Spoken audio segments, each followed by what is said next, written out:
Sisters, brothers, praise lord.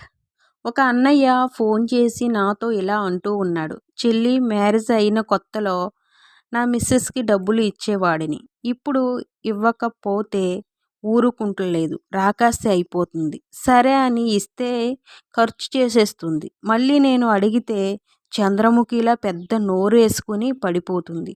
అందరూ వచ్చేస్తున్నారు. చెల్లి ఏం చెయ్యాలి? అన్నయ్య, అన్నయ్య, అన్నయ్య. ఓకే. పెళ్ళి అయిన ప్రతి మగవాడు చెయ్యకూడని అతిపెద్ద సాహసం ఏంటో తెలుసా? ఎట్టి పరిస్థితిలో ఎంత అత్యవసరమైన పెళ్ళాన్ని డబ్బులు అడిగి పెళ్ళాం దగ్గర డబ్బులు తీసుకోవడం.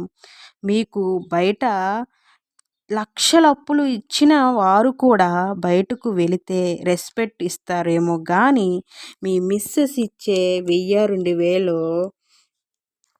వాళ్ళు మాట్లాడే మాటలకు ఒక్కొక్కసారి కోపంతో 2 కిడ్నీలు అమ్మేసే అయినా సరే వాళ్ళ డబ్బులు వాళ్ళకి ఇచ్చేయాలి. 2 కిడ్నీలు అమ్మేసి అయినా సరే వాళ్ళ డబ్బులు వాళ్ళకి ఇచ్చేయాలి. అంత కోపం వస్తుంది.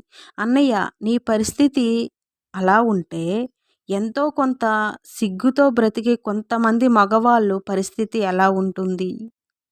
ఏమో కానీ ఒక్కటి మాత్రం చెప్పాలి. మిమ్మల్ని ఎంత టార్చర్ పెట్టినా డబ్బుల విషయం మీకు అవసరం అనగానే మీ మిసెస్‌లు మా దగ్గర లేవు అని చెప్పకుండా ఎక్కడ దాచిపెట్టినా తీసుకొని వచ్చి మీ అవసరాలకు ఇస్తూ ఉంటారు. సో, దానికి అయితే మెచ్చుకోవాలి మీ మిసెస్‌లని.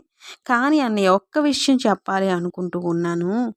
ప్రార్థన చెయ్యి అన్నయ్య. డబ్బులు కావాలంటే మోకరించి ప్రార్థన చెయ్యి. మోషే ఆనాడు చేతులెత్తి ప్రార్థించగా దేవుడు విస్తారమైన మనులు కురిపించాడు తెలుసా అన్నయ్య? బైబిల్ చదివితే తెలుస్తుంది. బైబిల్ చదివితే అన్ని విషయాలు తెలుస్తుంది. మంచి జ్ఞానం వస్తుంది. దేవుడికి సాధ్యమైనదే కానీ అసాధ్యం అంటూ లేదు. కానీ ప్రార్థన చెయ్యి అన్నయ్య. వదినమ్మ మనసు మార్చి డబ్బులన్నీ ఇచ్చేసేలా దేవుడు చేస్తాడు. హల్లెలూయా.